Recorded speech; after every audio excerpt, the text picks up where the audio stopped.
بسم الله الرحمن الرحيم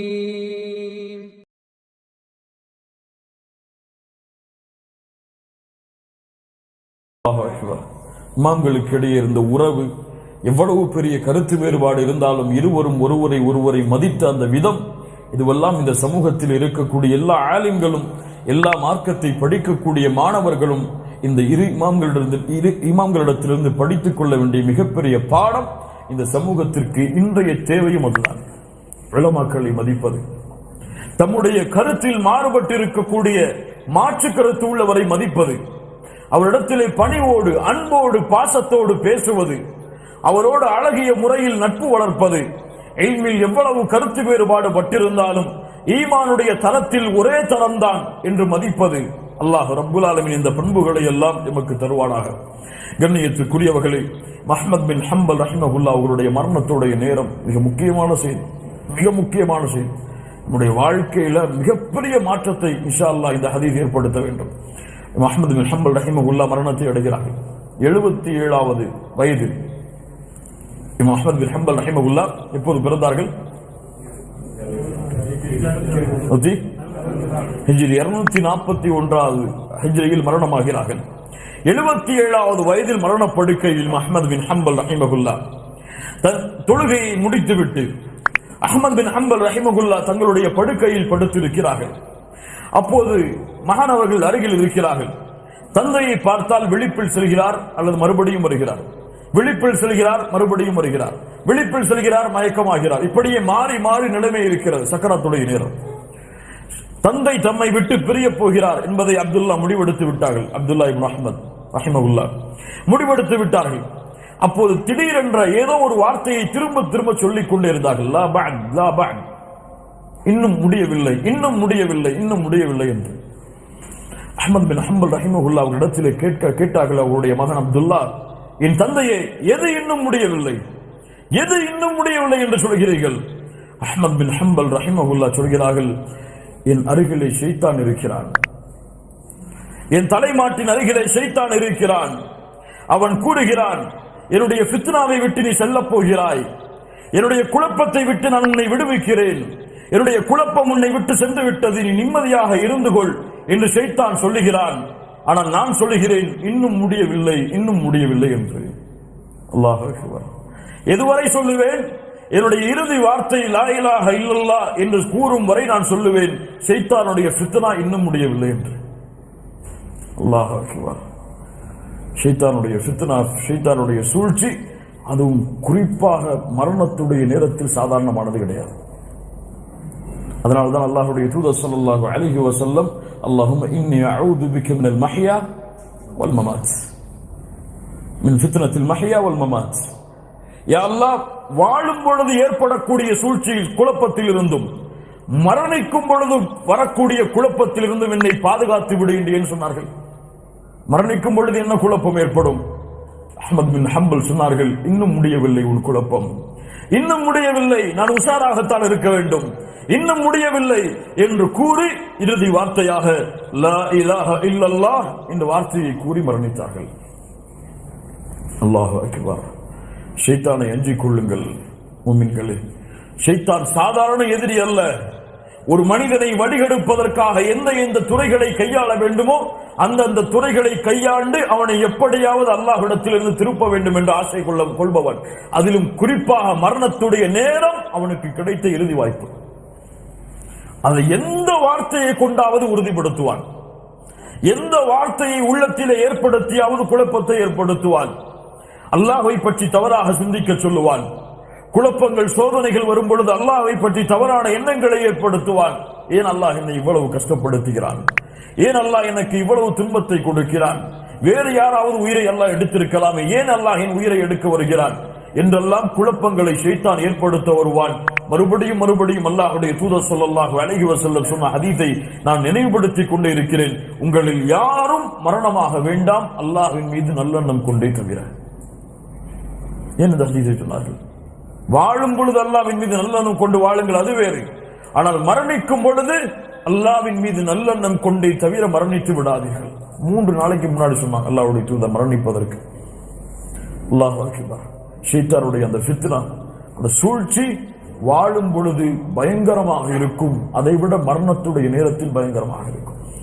யாருக்கு அல்லாஹ் உறுதியை கொடுப்பான்? யார் ஈமானில், இல்மில், அல்லாஹ்வுடைய மார்க்கத்தில், குர்ஆனில், சுன்னாவில் உறுதி பெற்றார்களோ அவர்களுக்கு அல்லாஹ் உள்ளத்துடைய உறுதியை ஏற்படுத்தி அவர்களுடைய வாழ்வை அல்லாஹ் வெளிச்சமாக்குவான். கண்ணியத்துக்குரியவர்களே, அஹ்மத் பின் ஹம்பல் ரஹிமஹுல்லாஹ் அவருடைய வாழ்வு நமக்கு தரும் பாடம் அதுதான். அவ்வளவு பணிவாளவர், இல்மை எவ்வளவு சுமந்தாலும் அவருடைய தோற்றத்தை பார்த்தால் அந்த ஊரிலேயே அவரை விட ஒரு ஏழை கிடையாது, அப்படித்தான் இருக்கும். எவ்வளவோ அரசவையிலிருந்து செல்வங்கள் கொட்டப்பட்டது, எந்த செல்வம் எனக்கு வேண்டாம், ஹதீஸ் இருந்தால் சொல்லுங்கள் கேட்டுக்கொள்கிறேன். ஒரு ஹதீஸுடைய சனதை அறிவதில், அந்த ஹதீஸை மனனம் செய்வதில், ஷேக் அவர்களுடைய ஹதீஸுடைய மனநத்தை பற்றி சொல்கிறார்கள். அவருடைய மகன் அவர்கள், என்னுடைய தந்தை 1 மில்லியன் ஹதீஸை மனனம் செய்திருக்கிறார். அல்ஃப்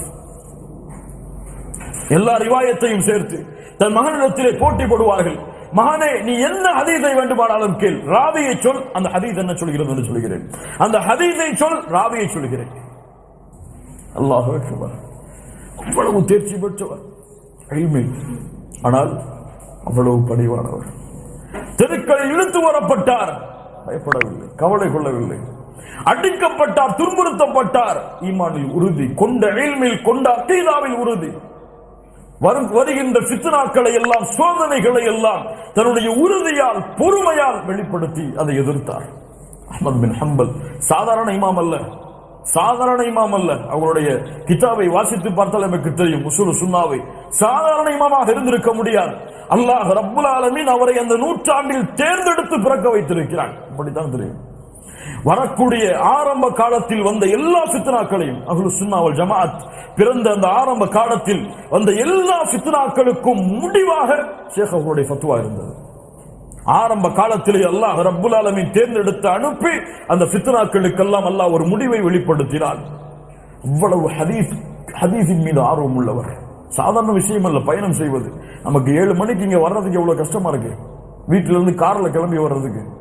அல்லாஹ் அக்பர். யமனுக்கு, பாரிஸுக்கு, பகதாதிற்கு, மக்காவிற்கு, மதீனாவிற்கு நடந்து செல்வார் ஹதீஸை தேடுவதற்காக. அந்த அஹ்மத் பின் ஹம்பல் இன்னைக்கு மதிக்கல மக்கள். சாதாரண விமர்சனம் செய்யலாம், சாதாரணமா. அவ்வளவு தியாகம். இன்றளவும் அவர்களுடைய பெயரை நினைவு கூறுகிறோம். அவருடைய பெயருக்கு பின்னால் ரஹீம் அல்லாஹ், அல்லாஹ் அவருக்கு இரக்கம் காட்டட்டும் என்று சொல்கிறோம். அவருடைய கிதாபுகளை வாசித்து பலன் பெறுகிறோம். இதுவெல்லாம் எதை காட்டுகிறது?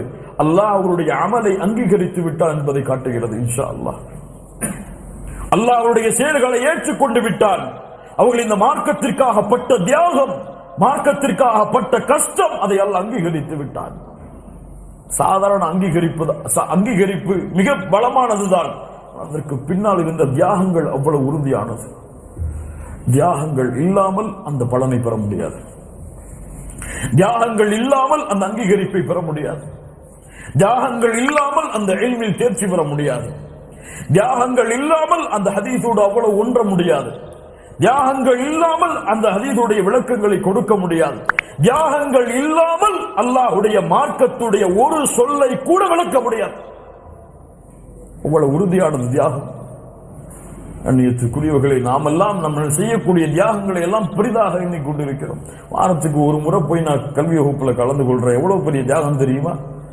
நான் மார்க்கத்தை படிக்கிறேன் நம்ம சொல்லிக்கிறோம். வாழ்நாளை கழித்தார்கள் மார்க்கத்திற்காகவே. அவர்கள் பயணம் செய்யவில்லை தொழிலுக்காக எம்மை போன்று. அவர்கள் நேரங்களை கழிக்கவில்லை. ஒரு 24 மணி நேரத்தில் 15 மணி நேரம் உலகத்திற்கு கொடுத்து விட்டு ஏதோ ஒரு மணி நேரத்தை மட்டும் மார்க்கத்திற்காக தன் வாழ்நாள் முழுவதும் தூக்கத்தை மறந்து, உணவை மறந்து, அத்துணை வாழ்வையும் தியாகம் செய்தார்கள். இல்மிற்காக மட்டும், ஹதீஸுக்காக மட்டும். எல்லா இமாம்களையும் எடுத்துக்கொள்ளும். எல்லாம் ஏதோ ஒரு வாரம் உள்ள நம்மள மாதிரி உலகத்துக்கு உழைச்சிட்டு பயானுக்கு பிரிப்பரேஷன் பண்றதுக்காக ஹதீஸ் எடுக்கல. பயான் மக்களுக்கு சொல்றதுக்காக ஹதீஸ் திரட்டல. தன் வாழ்வை மாற்றுவதற்காக, மக்களை சீர்படுத்துவதற்காக, அல்லாஹ்வுடைய கூற்றை இந்த பூமியில் நிலைப்படுத்துவதற்காக அல்லாஹ்வுடைய தூதர் முஹம்மது ரசூலுல்லாஹ் ஸல்லல்லாஹு அலைஹி வஸல்லம் அவருடைய வார்த்தையை செவிமடுத்து, உயிரோடு இருக்கும் பொழுது இந்த வார்த்தையை செவிமடுக்க முடியவில்லை, மரணித்ததற்கு பின்னால் அல்லாஹ்வுடைய தூதருடைய வார்த்தையை பாதுகாத்து உலக மக்களுக்கு எடுத்து வைக்க வேண்டும் என்பதற்காக வாழ்வை அளித்தவர்கள் இமாம்கள். சாதாரண தியாகம் அல்ல. அதனால்தான் சொல்கிறோம், எம்முடைய அறிவு, எம்முடைய சிந்தனை, எம்முடைய தெரிவு, எம்முடைய தெளிவு இதை விடவெல்லாம் சிறந்த தெளிவாகத்தான் அவருடைய தெளிவு இருக்கும். ஏன் 2 நாளைக்கு ஒரு முறை ஏதோ பிரிப்பரேஷனுக்காக நீ மார்க்கத்தை படிக்கிற, அவங்க வாழ்க்கை ஃபுல்லா மார்க்கத்தோட வாழ்ந்தவங்க.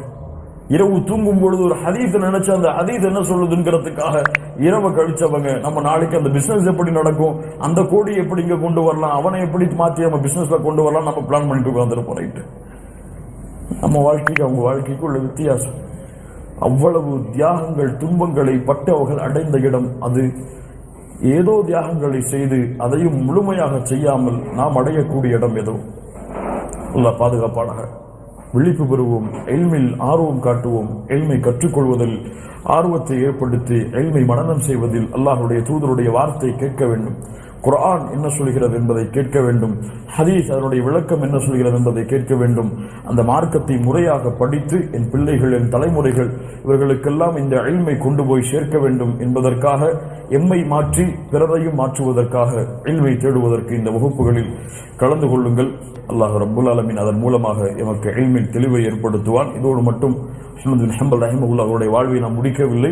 இன்ஷா அல்லாஹ் வருகின்ற வகுப்புகளில் அஹ்மது பின் ஹம்பல் ரஹிமஹுல்லாஹ் உஸூலு சுன்னாவை படிக்கும் பொழுதெல்லாம் அவருடைய வாழ்வில் வரக்கூடிய நிகழ்வுகள் எம்மை தொட்டு செல்லும். இன்ஷா அல்லாஹ் அந்த நிகழ்வுகள் தரக்கூடிய பாடங்களை ஒவ்வொன்றாக அந்த வகுப்புகளில் பார்ப்போம். இது சுருக்கமான அஹ்மது பின் ஹம்பல் ரஹிமஹுல்லாஹ் அவர்கள் யார் என்பதை தெளிவுபடுத்துவதற்கான ஒரு சிறு உரைதான். அல்லாஹ் ரப்புல் ஆலமீன் அவனுடைய அருளால் மீண்டும் நாம் ஒன்றிணைவதற்கு அல்லாஹ் அருள் செய்வானாக.